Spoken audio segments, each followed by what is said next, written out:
يا حامل القرآن قد خصك الرحمن. بسم الله الرحمن الرحيم.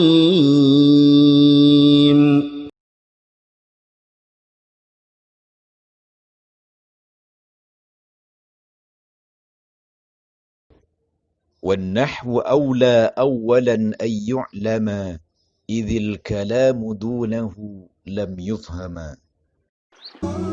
لغة غراء هي الأجمل، لغة تتسامى في العليا، لغة القرآن بها أنزل نورا يتلألأ في الأرجاء.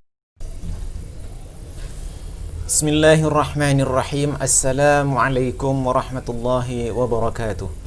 الحمد لله الذي جعل اللغة العربية من أحسن اللغة في العالم وجعلها من لغة القرآن الكريم، والصلاة والسلام على سيدنا وحبيبنا وشفيعنا محمد صلى الله عليه وسلم من أحسن وأفصح اللسان كلاما. كيف حالكم أيها الطلبة البررة؟ ندعوكم جميعا على صحة وعافية وستر، تسهيلا لي وتفهيما لكم أنطق أمامكم بالمنطق الصريح باللغة الإندونيسية.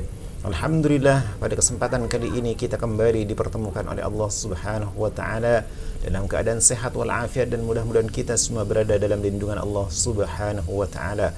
Pada kesempatan yang lalu kita telah pelajari materi daripada An-Nahwul Wadih.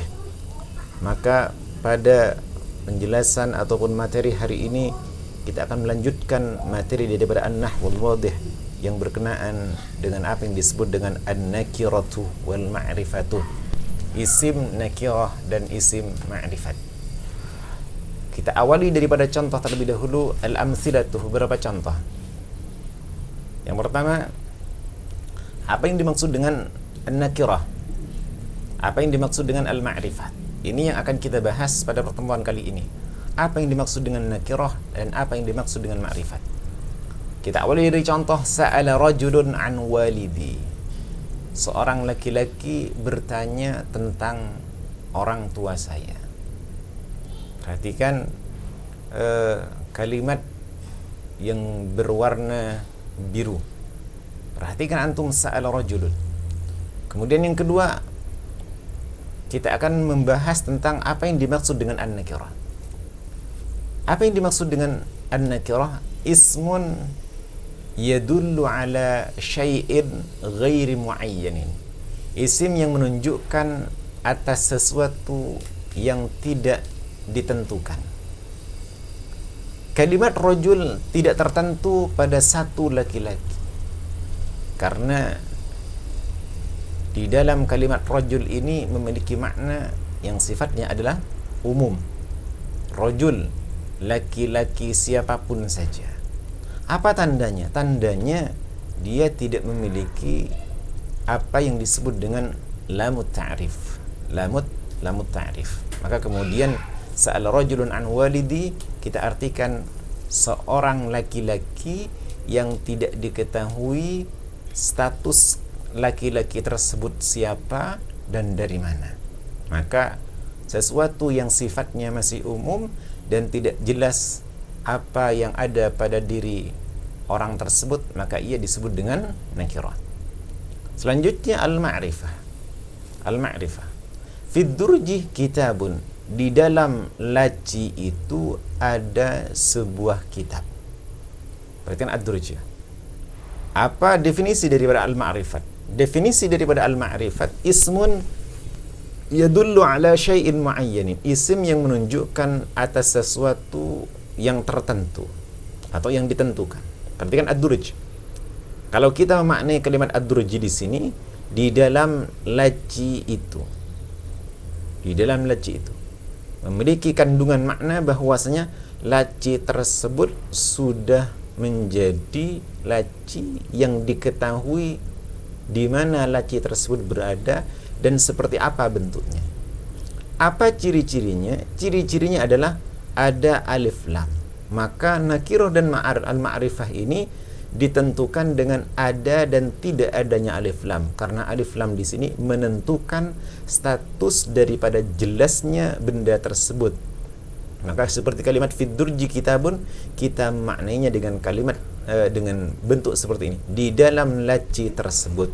Maka makna daripada laci tersebut adalah laci yang sudah tertentu daripada laci itu sendiri. Perhatikan, sa'al rajulun fid durji kitabun memiliki perbedaan bentuk kalimat. Ketika rajulun tidak ada alif lamnya maka dia disebut dengan nakirah, sedangkan ad-durji ada alif lamnya maka dia disebut dengan ma'rifat. Inilah perbedaan antara nakirah dan ma'rifat. Selanjutnya kita membahas tentang aqsamul ma'rifah. Nakirah hanya satu saja, yakni kalimat yang bentuknya bersifat umum. Beda dengan ma'rifat. Ma'rifat terbagi menjadi beberapa bagian. Yang pertama adalah al-alam. Alam ini adalah nama. Alam ini adalah nama. Bukan al-ilmu, tapi al-alamu, nama. Baik nama seseorang, ataupun nama hewan, ataupun nama tempat, ataupun benda-benda tertentu. Yang kedua, bagian daripada al-ma'rifah adalah al-mu'arrafu bil alifi wal lam. Kalimat yang memiliki alif dan lam. Maka kalimat yang memiliki alif dan lam atau isim yang memiliki alif dan lam, maka dia disebut dengan al-ma'rifat. Yang ketiga adalah ad-dhamir. Seluruh dhamir, maka seluruh dhamir itu menunjukkan ma'rifat. Baik dhamir yang muttasil ataupun dhamir yang munfasil. Maka seluruh dhamir ini bagian daripada isim ma'rifat. Selanjutnya yang keempat adalah al-ismul mausul. Isim mausul. Selanjutnya ismul isyarati adalah isim isyarah. Maka ada 5 isim ma'rifat yang dirangkum dalam pelajaran kali ini, antara al-alamu, al-mu'arrafu bil alifi wal lami, ad-dhamiru, al-ismul mausul, ismul isyarati. Maka akan kita bahas satu persatu, akan tetapi akan kita bahas dari 5 ta'rif ini 2 saja. Perhatikan pembahasan kita berkenaan dengan al-ma'rifah. Kita akan bahas 2 saja. Sisanya akan kita jelaskan pada pertemuan yang akan datang. Yang pertama adalah al-alamu. Apa yang dimaksud dengan al-alamu? Al-alamu al-mu'arraf bil alif wal lam. Al-alamu adalah ismu ma'rifatin, isim yang sudah diketahui, summiya bihi syakhsun, dinamai dengan isim tersebut syakhsun, yakni nama seseorang. Jadi kalau manusia diberi nama, maka orang tersebut disebut dengan isim alam, karena dia sudah memiliki nama. Au makanun, atau tempat yang sudah diberi nama, maka dia disebut dengan alam. Au hayawanun, atau hewan yang diberi nama. Au ayyu syai'in akhara, atau segala sesuatu selain daripada syakhsun, makanun, au hayawanun. Maka intinya adalah setiap sesuatu yang memiliki nama, maka dia disebut dengan al-alam, dan dia masuk pada kategori ta'rif atau al-ma'rifah. Contohnya, Aliyun fil hadiqati. Ali tersebut ada di dalam kebun. Ali nama seseorang. Maka ketika kita menyebutkan Aliyun fil hadiqati, maka fikiran kita sudah tertuju pada seseorang dan kita mengetahuinya. Selanjutnya, Londonu akbaru biladil Injilizi. London, ini London, nama suatu tempat yang ada di Inggris. London akbaru biladil Injilizi. London adalah negeri ataupun kota yang paling besar di negara Inggris. Perhatikan, London nama tempat. Karena dia sudah memiliki nama, maka dia disebut dengan al-alam. Selanjutnya, al-mu'arraf bil alif wal lam. Definisinya adalah idza dakhalatil alif wal lam ala ismi nakiratin ja'alathu ma'rifatan. Apabila masuk alif dan lam atas suatu isim nakirah, isim nakirah dimasuki alif lam, ja'alathu ma'rifatan, maka alif lam menjadikan isim nakirah tersebut sebagai isim ma'rifat. Perhatikan, al-kitabu. Kalau kita membaca al-kitabu, maka kita maknanya kitab yang itu. Al-kitabu khairu sahibin fit ta'allumi, sebaik-baik teman di dalam belajar. Perhatikan al-kitabu. Al-kitabu ini bagian daripada isim ma'rifat karena ada alif lam yang terdapat pada al-kitabu itu sendiri. Apabila alif lamnya itu dihilangkan, maka statusnya bukan lagi ma'rifat, akan tetapi disebut dengan nakirah.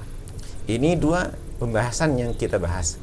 Selebihnya akan kita bahas pada isim dhamir, isim mausul, dan isim isyarah pada pembahasan yang lain untuk menjelaskan daripada tiap-tiap bagian daripada isim ma'rifat.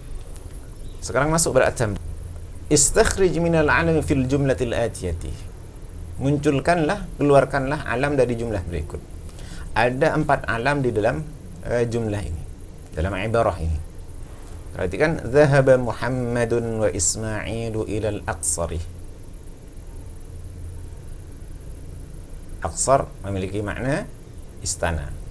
Syahada Masjid Istiqlal, mereka kemudian menyaksikan Masjid Istiqlal. Waraja' minhu fil masaih, kemudian mereka pulang di waktu sore hadis. Thumma qasada, kemudian mereka menuju al-mauqif. Al-mauqif ini terminal al-musamma bi Gambir.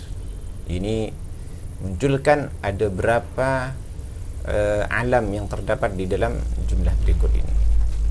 Perhatikan, antum kerjakan materi ini dan tentukan saja ini alam. Apakah dia alam yang menunjukkan nama seseorang atau alam yang menunjukkan nama tempat dan lain sebagainya. Sampai di sini pertemuan kita, silakan dikerjakan. Hadanallahu wa iyyakum ajma'in. Kita tutup majelis kita dengan bacaan hamdalah. Alhamdulillahirabbil alamin. Subhanakallah bihamdika asyhadu an la ilaha illa anta astaghfiruka wa atubu ilaik. Assalamualaikum warahmatullahi wabarakatuh.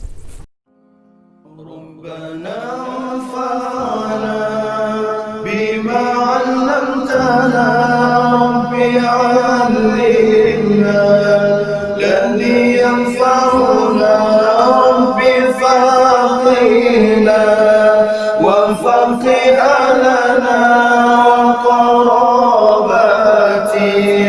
لنا في ديننا يا الله يا ربي bergantilah ilmu yang engkau berikan kepada kami, pahamkan kami, keluarga kami, kerabat kami tentang